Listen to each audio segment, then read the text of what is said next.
يضلل فلا هادي له ونشهد أن لا إله إلا الله وحده لا شريك له ونشهد أن محمدا عبده ورسوله يا أيها الذين آمنوا اتقوا الله حق تقاته ولا تموتن إلا وأنتم مسلمون.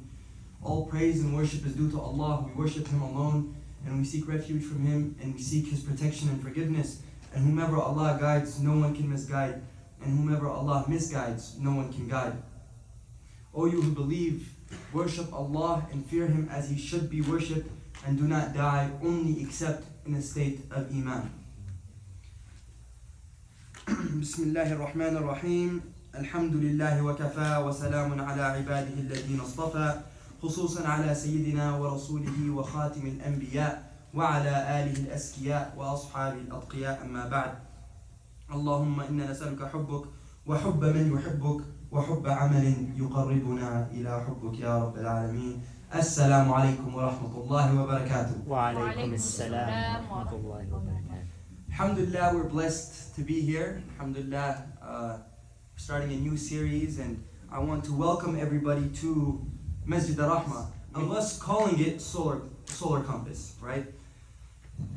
I'm going to be diving deep into the ideas of tazkiyah and aqidah throughout the year as I learn these classes through qalam. And these topics are really meant to, for myself to implement them to myself and in my daily life, but then also serve back my community and help everybody else go through these topics. And you might be thinking, like, what is tazkiyah and what is aqidah? Who can give me a definition for either or? What is tazkiyah? Or let's start with the easy one. What is aqidah? Yes? It means like it literally means like creed. It means like religion.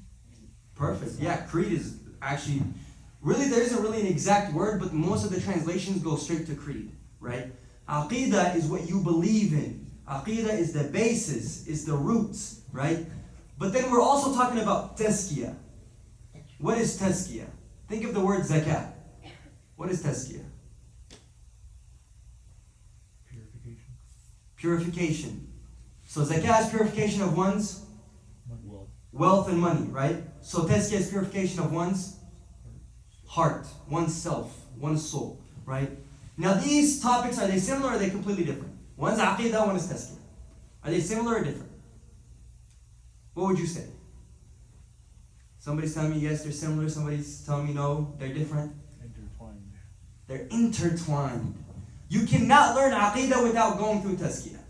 Because aqidah, right, when you're learning through aqidah is understanding and learning the theology, the oneness, aqidah, right, your basis, your creed, your religion.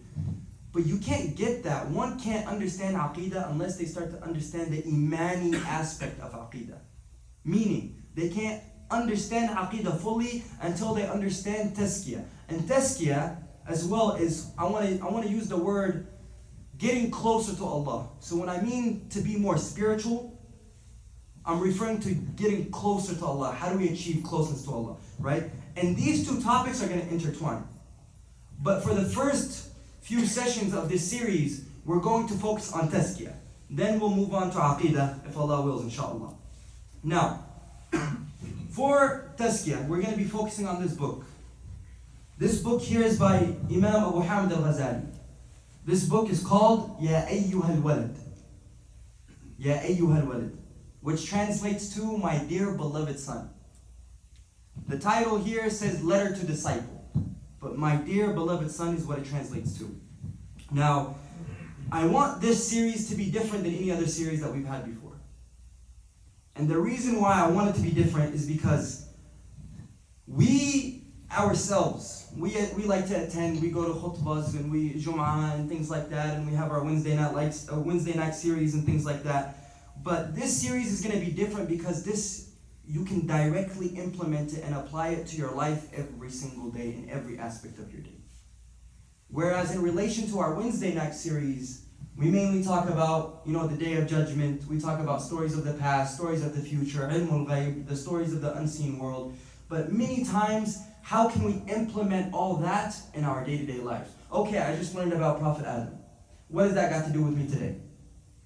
I just learned about the Day of Judgment. What does that have to do with me today? I just learned about the Graveyard series. What does that have to do with me today? Right? Many of us are there to just what? Just get this knowledge, get the story, and that's it. It goes through one ear and out the other. Many times we talk about the punishments of those who don't pay zakat. But when is the last time you thought and you said, hold up, wait a minute. Do I fit in this category? Do I got maybe money that's been sitting in my account for over a year that I got to pay zakat on? Do any of us think like that once we leave after a lecture and implement it? Or when we talk about the punishments of backbiting and riba and namima, how many of us go that same night like, yo, we got to chill out. We can't be talking about people. Right? So the point I'm trying to make is, how are we implementing it in our lives? Everything that we learn. And quite frankly, those stories in the Wednesday night series, you're not going to implement it unless you get tazkiyah down. Unless you get purification of your own soul. This series, this solar compass that we're calling it, you're not going to get everything that we learn on Wednesday night. You're not going to be able to implement it and apply it to your life unless you get this down. Okay? So, and if we don't have a strong basis inside of us, none of it means anything. None of it means anything. And the goal of Solar Compass is truly this, to make everything that we learn and hear mean something to us and apply it. Anytime we hear Quran, anytime we hear Hadith, anytime we hear stories of the past, anytime we hear, stories of the future, ilmul ghaib, all of it has to be able, we have to be able to apply it in our day-to-day lives. So, during this series, listen carefully. I want to advise every single person in this series. And I see one person here is ahead of everybody else. Imran here bought his notebook and a pencil. He's ahead of all of y'all. I'm sorry, he's winning the race. Oh, Kinana just pulled out a notebook. This series, I want everybody to be able to, everything that we learn, try to write it down and implement it. And I'm not, or use your phone. But don't be texting on Snapchat and pretending like you're writing notes. Okay? So, but I would highly recommend, go, get yourself a nice little notebook or something, right? This was actually here, a notebook that was gifted to me. And I truly, alhamdulillah, Allah has blessed me with being able to learn knowledge. But I want to credit so much this notebook because this specific notebook got me on the path to writing things down and wanting to attain. Wanting to go to different lectures. I mean, the amount of stuff I have written in here, just from going to different lectures, different speakers, learning things online and writing it down, the fact that it sticks, and then later on, I can go back and review and say, okay, this is what that means. Oh, I remember I wrote this down.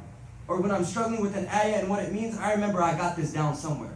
I put it down somewhere, right? I highly recommend somebody to invest in a notebook, write everything down, and you never know, everything you write down could be a hujjah for you. Could be something that stands up for you on the Day of Judgment. So this is knowledge you're learning, this is knowledge that once you learn it, you attain it, you can do it on your own halaqas, in your own youth groups, and spread it to other people, bi'idhnillah. When I was younger, when I used to go to pray Jum'ah when I was younger, when I first got my license, 16 years old, I would go to Jum'ah. My dad was at work, so he'd go to a different masjid. So after Jum'ah, he would tell me like, yo, what you learn today in Jum'ah? And I'm like, oh crap, what I learned today in Jum'ah? Everything just goes one ear out the other. Because it's hard to just listen, attain it, and then apply it. A lot of us don't have that just memory where you hear something once and you'll never forget it ever. Right? Writing it down helps. And then same with, here's a perfect example, Wednesday night series. We come the next following Wednesday, brothers, what did we learn last week? Crickets. Nobody's able to say anything. I gotta literally snag it out of you with everything I have, right? So writing it down helps, and that way when you come to the next lecture, when you come to the next session that we have, you're able to refer back. It's a refresher for you. You always have that available to you that you're ready to go to, So I don't want this to be a class. I don't want it to be quizzes and grades and things like that, right? But we want it to be an environment where you actually attain something. You gain something out of it, and you move forward. So, let's get right into it. This book, Ya Ayyuhal Walid, what's the context of this book? This book, one of the students of Imam Ghazali, one of his students had reached out to him and wrote to him a letter. And he said, Ya Imam, I've learned so much through the years. I've been through so much. I've learned all the Islamic sciences by now. I've dove deep into the sciences of hadith, the sciences of Quran, Aqidah, fiqh. I've done it all in the past 20 years. And on top of that, I've also studied medicine, I've studied astronomy, I've studied all this stuff. Lakin ya Shaykh, ya Imam, I need advice from you. Everything that I've learned, I want you to write me back just something that will summarize everything in essence and write it to me in a letter, a piece of advice that I will never ever leave with. Like this advice will stay close to me no matter what. So this is the letter that the student of Imam al-Ghazali wrote to Imam al-Ghazali. And he studied under Imam al-Ghazali for 20 years, by the way. So Imam al-Ghazali writes back to him 18 points, 18 or 19 points. Pieces of advice, right? And he begins every point by saying, Ya ayyuhal walad, my dear beloved son. Every single point that he writes back. And this disciple of his, the student of his, wrote plenty of questions, compiled them in a letter, sent it to Imam al-Ghazali, and every single time Imam al-Ghazali answers, he writes, Ya ayyuhal walad. Every single time. So, this made me think. The letter, the advice that Imam al-Ghazali gave, who was he giving it to? Who is he giving this advice to? His student. His student is what? A student of knowledge. He's been studying with him for 20 years. And he's attained a lot of knowledge. This is not your normal, this is not the me and you. Right? This is a guy who studied the deen for years, devoted his life. And he's asking Imam al-Ghazali for advice. Right? He's not just a normal guy. So it got me thinking, why are they teaching us this book in Qalam? Like, why are we learning this? The dude is giving advice to somebody who's deep into the deen. We're barely started. We're barely in the beginning of our journey, and this guy is at the end of his journey. And my teacher, Abdurrahman Murphy, he replied back and he said, don't you get it? When you seek advice and knowledge, you don't want to seek it from somebody who don't got it. You want to seek advice and get it from people who've been through the same path you're trying to go to. Right? Like this person been through that 20 years. He studied, you're barely started. So this is advice that you can take. Because you see, many of us have destinations. There's an end, and there's a beginning and end to every destination. There's a beginning and end to every destination. And some of us don't have a destination. And some of us have a destination, but we don't know how to get there. So advice helps us get there. This book will help us reach that point, bi'idhnillah, and go down that path. But a little bit about Imam al-Ghazali, okay? Imam al-Ghazali was around the year 450 after Hijrah, which means how many years ago was that? Who can do quick math? About 1,000 years. He was 1,000 years ago. That's when the time Imam al-Ghazali lived, right? And it was said about him, he was a very gifted young man. Even at a young age, young child, he was very gifted in a sense of being able to memorize things very easily and being able to read something and memorize it. And this isn't something that's different. This isn't something that's new. I mean, give me examples of scholars who've been like that from a young age. Give me an example. Who are just able to just pick things up and memorize from a young age. Could be people of the past. Yes? Like, Imam al-Ghazali. Yep, perfect. Who else? Yes? Bukhari, Imam Shafi'i, Imam Malik. These are all people who started attaining knowledge at a very young age. Imam al-Bukhari at 13 years old, to now you got to convince yourself that I'm just like, I'm a nobody. Imagine. And this is exactly what Imam al-Ghazali did. That's what he spent the rest of his life on, right? Then later on, he returned to his hometown to teach and serve back his community, but he didn't want any actual fame or anything like that a part of it, right? So let's get into this book. Now, this book, like I said, was messages from who? A student to who? To Imam al-Ghazali, right? So here's what he starts off with. And I'm just going to be summarizing. I'm not going to read the whole page. But this student, now this is like third person view. ثم إنه تفكر يوما في حال نفسه وخطر على باله وقال. So one day the student was just chilling. He was just thinking to himself. Right? And this is what he was thinking. إني قرأت أنواعا من العلوم وصرفت ريعان عمري على تعلمها وجمعها. I spent my entire life learning all these different sciences and gathering it and just perfecting it, right? والآن ينبغي لي, and right now, أن أعلم أي نوعها ينفعني غدا. So now I'm thinking, which of the knowledge I'm learning will help me tomorrow? ينفعني غدا. What does he mean by tomorrow? Sunday? No. He means what? Al-Akhirah. What's going to help me in my hereafter, right? وَيُوَنِّسَنِي فِي قَبْرِي. And what knowledge will be with me in my grave? What knowledge will be with me in my grave? And Sheikh was telling, my teacher was telling us a story. He was like, yo, when I was younger, like I would go sit in these like debates, these halaqas, right? And like I would go back to my mom would be like, yo, what'd y'all learn today?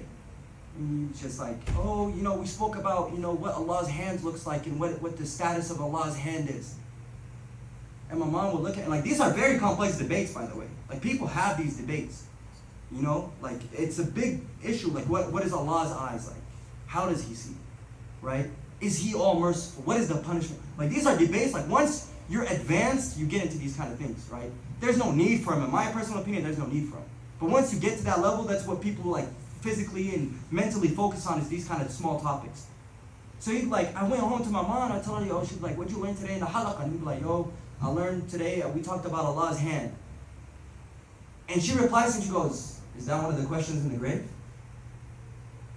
Is that one of the questions that angels will ask you in the grave? What Allah's hand's like? And it just got me thinking, like, yo, we really focus on topics that don't benefit us whatsoever. Like, it doesn't do me any good. You get what I'm saying? Like, we're focused on all these external topics. But bro, I don't even pray 5 times a day. What am I on? Like, why am I even engaging in these topics? Right? Like, I pray my prayers late, but I'm worried about this kind of stuff. And Ustad was trying to get to us, and same with Imam Ghazali. He's like, yo, you only learn stuff that's going to benefit you. They're like, what this student said, وَمَا يُوَنِّسْنِي فِي قَبْرِي. I'm trying to figure out what knowledge will be with me in my grave. I've learned for the past 20 years as your student. I want to know what will be with me in my grave. Right? And وَأَيُّهَا لَا يَنْفَعْنِي. And I want to know what won't benefit me, so I can just leave it. لِيَتُرْكُهَا. So I can just leave it behind. And the student mentions in his letter, he says, كَمَا قَالَ رَسُولُ اللَّهِ صَلَّى اللَّهُ عَلَيْهِ وَسَلَّمَ, as he used to always say, اللَّهُمَّ إِنِّي أَعُوذُ بِكَ مِنْ عِلْمٍ لَا يَنْفَعُ. Oh Allah, I seek refuge in you from knowledge that doesn't benefit. Right? So the student said, okay, I kept thinking, till I finally decided to write Shaykh Hujjatul Islam Muhammad al-Ghazali. This was his nickname back in the Hujjatul Islam. The proof of Islam. The proof of Islam. That was his nickname of how much of a scholar. So he said, let me write my teacher, Shaykh Hujjatul Islam. The Shaykh, the proof of Islam. Let me write him, Imam Muhammad al-Ghazali. And he says, Ya Imam, I'm writing you.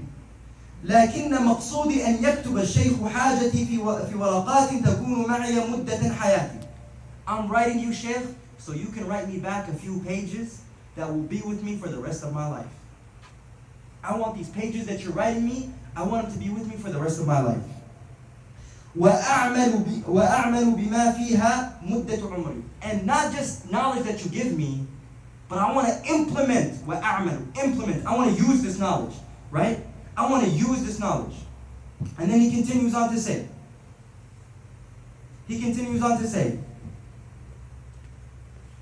فكتب الشيخ, he says, فكتب الشيخ هذا. So Shaykh wrote him back a message. And we've compiled it. These letters that he wrote back, we've compiled it. So here's the Shaykh's advice. This is the first advice that Imam al-Ghazali gives. He says, اعلم أيها الولد. My dear beloved son. No, understand, my dear beloved son. Al-Muhibb al-Aziz. The one that I love so much, that you mean so much to me. Al-Muhibb al-Aziz. First few words that Imam al-Ghazali writes, what do we learn from it? What can we get out of it? First few words. Let me repeat them. He says, أعلم أيها الولد المحب العزيز. No, my beloved precious disciple, my beloved student. What can we learn from these first few words? He's advising you. Has he started with advice? Be nice. Be nice. Respect. Love. Love. And he gets, where does Imam al-Ghazali get? From the Prophet Muhammad ﷺ. When he addresses all his companions. To the point that all his companions, if you ask any one of his companions, would say, nah, he loved me the most, bro. Amr ibn al-As only accepted Islam in the last 2 years of the Prophet's life. Only the last 2 years. And he used to say, Wallahi, he loved me more than you guys. And Abu Bakr was like, yeah, alright, bro. Like, yeah, I've been with him since I was a child, bro. Like, you really think that? But just the way the Prophet ﷺ addressed people, his love, he made everybody feel so close to him. And that's exactly what Imam al-Ghazali is saying. Ya ayyuha al-walad al-muhibb al-aziz, my dear beloved son that I love you so much. Right? And he continues, أطال الله بقاك بطاعتك وسلك بك سبيل أحبائي. He says, أطال الله, look, right away, he says, I pray that Allah, he says, may Allah give you a longer life and that you use this life that he gave you in obedience on the right path. So what did he do there? He started off with love, and now what is he doing?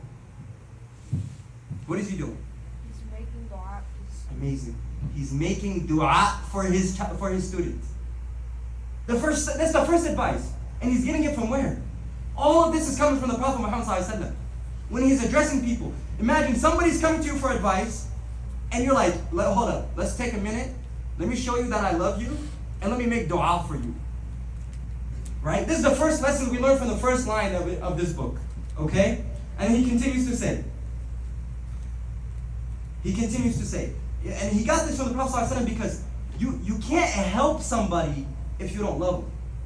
Right? Can you help somebody if you don't love them? Like, you can't really truly give advice to somebody if you don't love them. You're like, yo, why are you asking me, bro? I don't even know you like that. Like, step away. You know what I'm saying? Like, you can't give advice if you truly don't love them. The Prophet ﷺ, that's what he was when he would give advice to people. It was all about love. It was all about respect. It was all about making it feel like a one-on-one connection. That he's the only person he's ever known in their whole life when they give advice, right? And then he continues to say, this is beautiful. And you'll see, Imam Ghazali has some sarcasm, but it's deep and like harsh sarcasm, right? And he's just like, he's funny, he has humor, but it's like a weird type of humor. So he continues to say, أن منشور النصيحة يكتب من معدن الرسالة. He says, the public advice, if you want advice, it's in the life of the Prophet Muhammad ﷺ. And what he said in his message. If you want advice, it's in the Prophet's message. So here's what he says. إن كان قد بلغك منه نصيحة. If you got that message, so what do you need with me? You've learned about the Prophet's life. Why are you coming to me? What does that show about Imam Ghazali? What does that show? Humble. He's humble. Imagine, this is a man who reached the highest levels. Somebody's coming to ask him for advice. He's like, yo, what do you need from me, bro? Like, everything is in the Prophet's life. You're a student. You've learned it. Why are you coming to me? I ain't got nothing for you. He says, فَأَيُّ حَاجَةٍ لَكَ فِي فِي نَصِيحَتِي. Why are you coming for my advice? There's nothing I can give you. It's all in the Prophet's life. It's all in his message. It's all in the Quran. I can't give you anything. And he says, but here's his humor. وَإِن لَمْ يَبْلُغُكَ. And if you haven't reached the message of the Prophet, if you haven't gotten there, and let's assume you haven't gotten there, right? فَقُلْ لِمَاذَا. Say why. حَصَّلْتُ فِي هَذِهِ السِّنِينَ الْمَاضِيَةِ. What the heck did I do with my life in the past few years? If none of the advice from the Prophet ﷺ came to you, then you got to sit there and question yourself, what did I do?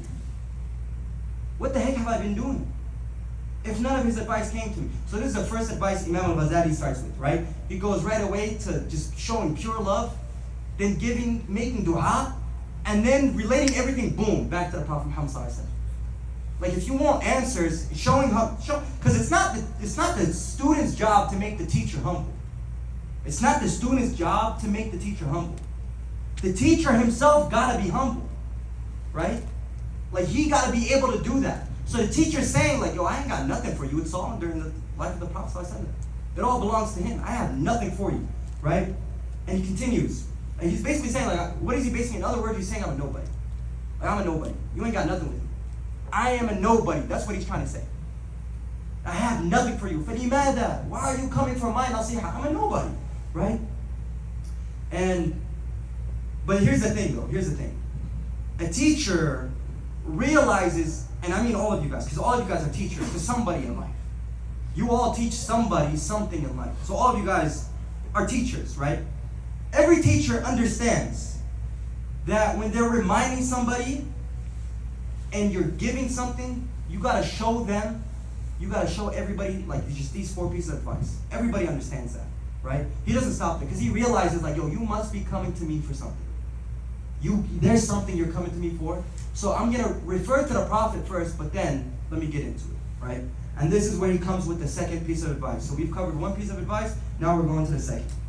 He says, أيها الولد من جملة ما نصح به رسول الله. And he goes straight to the hadith of the Prophet Muhammad sallallahu alaihi wasallam. Straight to the hadith, right?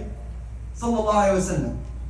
He says, من جملة ما نصح به رسول الله صلى الله عليه وسلم أمته, meaning us, right?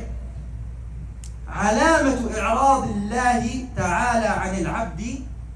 What does إعراض mean? Who can tell me? He says, a sign, this is a hadith, it says a sign that Allah subhanahu wa ta'ala has rejected and ignored his servant. That's how he starts it. And he's not done yet. But he says a sign. So imagine, Ilyas comes up to me and you're talking to me. Ilyas, say Abdullah. Say Abdullah.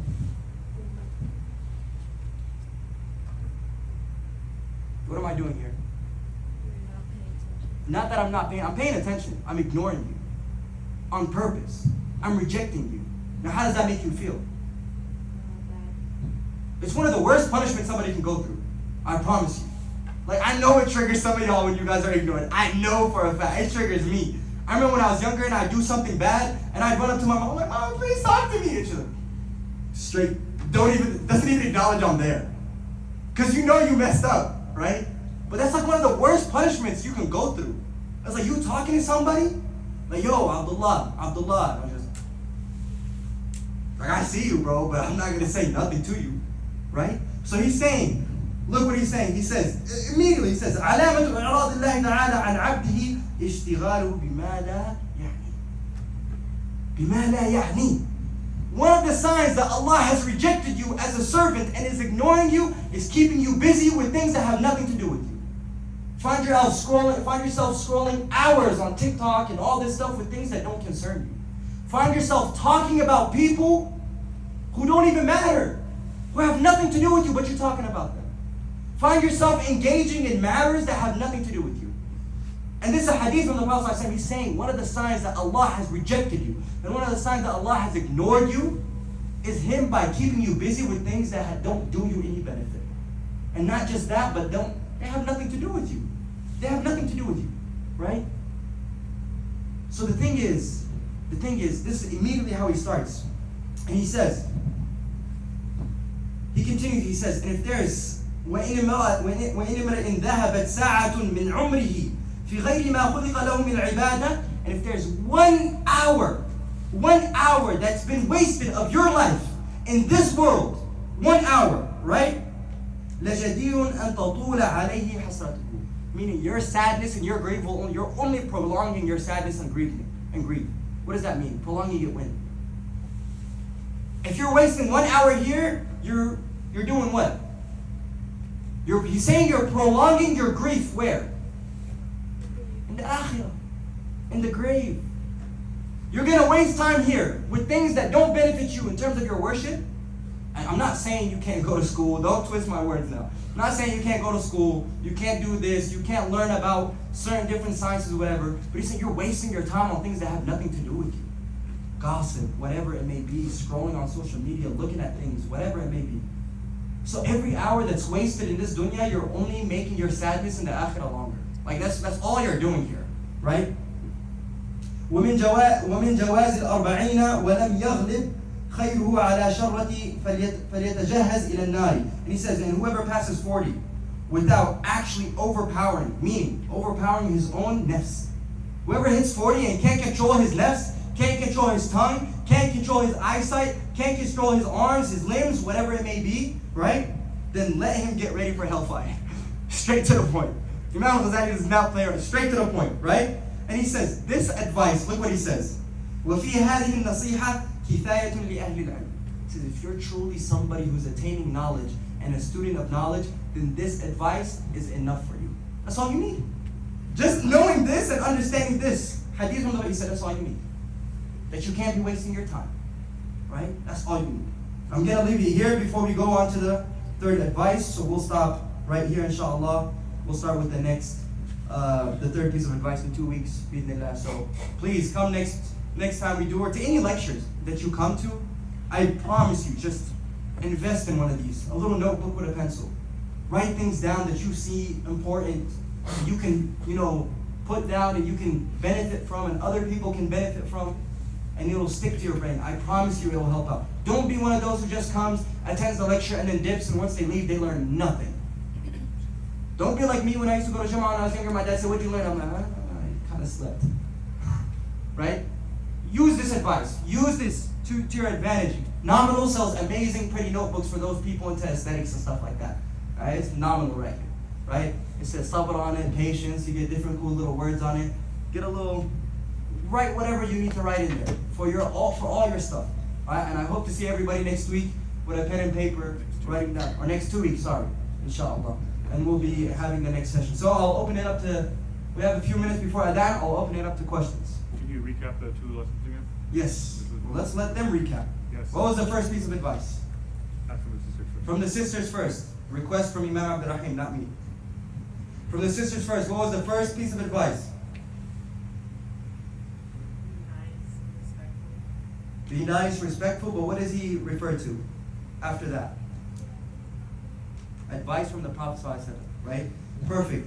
And not that just he's nice and respectful, but he just, because you can be nice and respectful, but you got to show love, right? And he says, Ya ayyuhal walad al-muhib al-aziz, like my beloved student. Like I got mad love for you. And then on top of that he goes, ata, and then he goes what? Making dua. That's him being nice.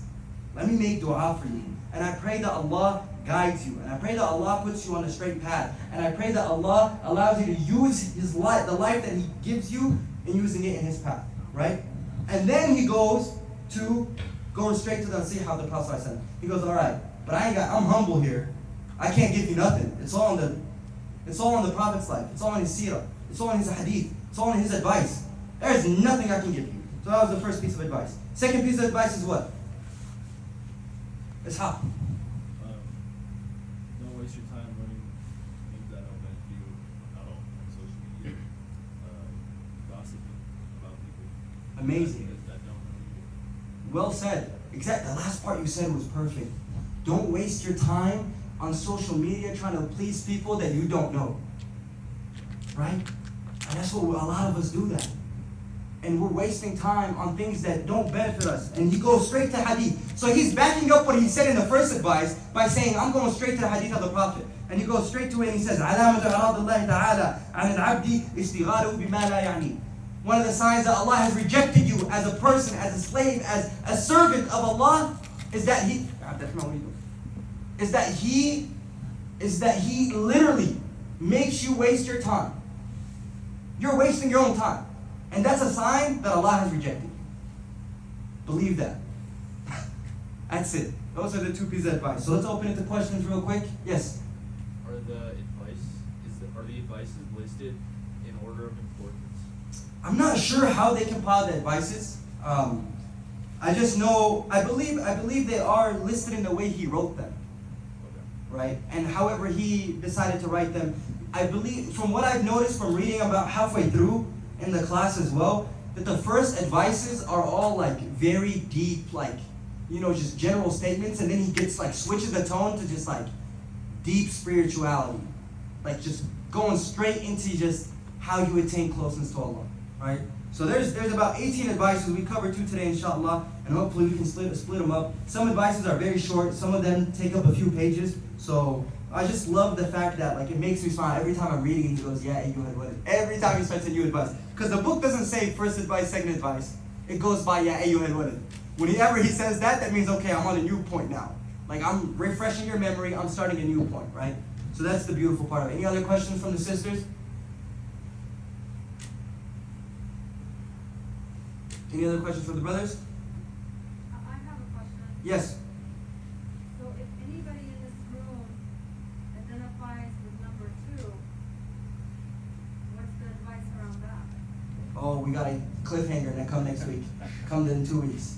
That's a very good question though. That's a very valid question. Because I don't want to say all of us, but let's say myself, I fall into that category. I waste time. Let's say everybody else here is perfect and none of you guys waste time and you guys spend it all in the practice of Allah. But I waste time, right? I waste time. I spend hours doing stupid things that I shouldn't be doing, or I'm wasting time on social media. I catch myself scrolling for, hours, maybe minutes, I don't know how long, but you lose track of time. You're like, oh my God, it's already this time, like I should probably go to sleep now. And you just find yourself scrolling, right? So wasting time is something that a lot of us do. And he covers this, and what he basically says is he's not really trying to tell you how to correct it, but he's trying to like wake you up to correct yourself. Because that's what tazkiyah is. Like wakening and killing your nafs, killing your ego, killing your soul on the inside and reviving it with something new. That's tazkiyah. So he's just trying to point things out, and he's saying, okay, you evaluate yourself. I'm not going to say you do it, but you evaluate. And here's where I'm coming from, because this is what the Prophet said, right? So that's where he's coming from. That's a very good question. And he does go through a lot of it. Mainly, if you want to find out what the answer is to that question, I highly recommend reading his book, Bidayat al-Hidayah, The Beginning of Guidance. Because he really goes about how you should structure your day, right? And we covered that during Ramadan in our Ramadan series. He goes about how you should structure your day, how you should act with your limbs, how you should behave with friends, how you should behave with non-Muslims, how you should assume, all of it. He covers all of it, right? And it's called Bidayat al-Hidayah, The Beginning of Guidance, by Imam Abu Hamd al-Ghazali. Inshallah. Any last questions? Yes? There's also hadith, Rasulullah said, من حسن إسلام المرء تركه ما لا يعنيه. Naam. This is like compliment.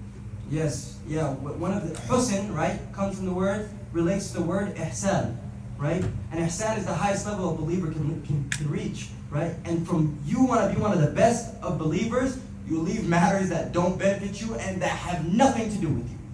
Nothing to do with you. You just let them be. It's cool, bro. Chill, right? It's cool. And we talked about this last week when you're able to contain your anger and your tongue, even when you know you're right. Like you know you're debating with somebody, and you know you're 100% right, but you're like, you're not sitting there and saying, no, this is a waste of my time or nothing.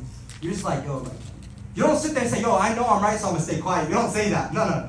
You're like, you don't say like, yo, you're not at my level, so let me just stay quiet. You're not even, no, you don't say that, but you just voluntarily choose to stay quiet.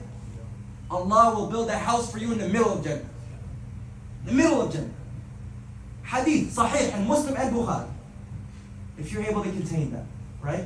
Just don't get involved in matters that have nothing to do with you. It ain't that hard. I promise you it ain't that hard. Let it be. Alright? All good here? Any other last questions, thoughts, comments? Okay, inshallah. Barakallahu lana wa lakum في القرآن العظيم ونفعني وإياكم بالآيات والذكر الحكيم استغفر الله لي ولكم ولسائر المسلمين فاستغفروه إنه هو الغفور الرحيم. We'll make adhan. I believe there's pizza coming, so stick around for that. We have drinks up here on the table, soda and waters and stuff like that. So feel free, help yourself. We'll make adhan, and then maybe we'll have a break in between. I don't know what Imam Rahim has planned, and we'll go from there, inshallah. Barakallahu feekum, jazakumullah khair, thank you. Yes?